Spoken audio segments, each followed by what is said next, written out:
A police officer was shot twice by unknown assailants in the village of Bilogorodka near Kiev on December 25. An alarm went off in a private house in the village of Bilogorodka in the Kiev region. The police did not provide any information on the owner of the house. Recently, the crime rate has increased dramatically in Ukraine and in particular in Kiev. Same time, anti-government partisans in Kharkov and Odessa attacks infrastructure and pro-Kiev activists.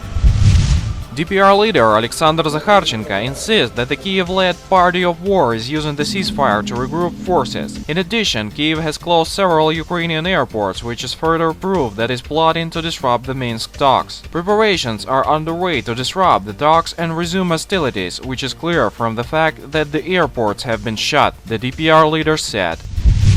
Russia's revised military doctrine that was signed into law by President Vladimir Putin on Friday for the first time ever lists the presence of foreign private military companies in the immediate vicinity of Russian borders as a threat to national security. The emergence of the hotbeds of inter-ethnic and/or inter-religious tensions, the operations of militarized international radical groupings and foreign private military companies in the areas adjoining the borders of the Russian Federation and its allies, as well as the presence of territorial contradictions and growth of separatism extremism in separate regions of the world, says the text of the doctrine published at the Kremlin's official website. The previous version of the doctrine that was adopted in 2010 did not mention them in any way.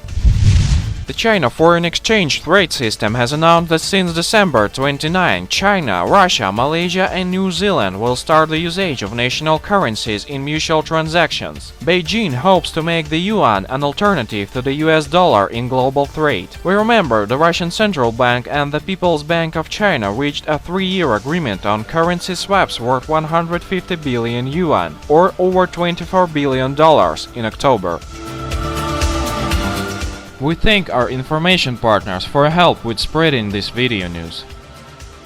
Subscribe to our channel to receive up-to-date information on the situation in Ukraine and current geopolitical events in Europe.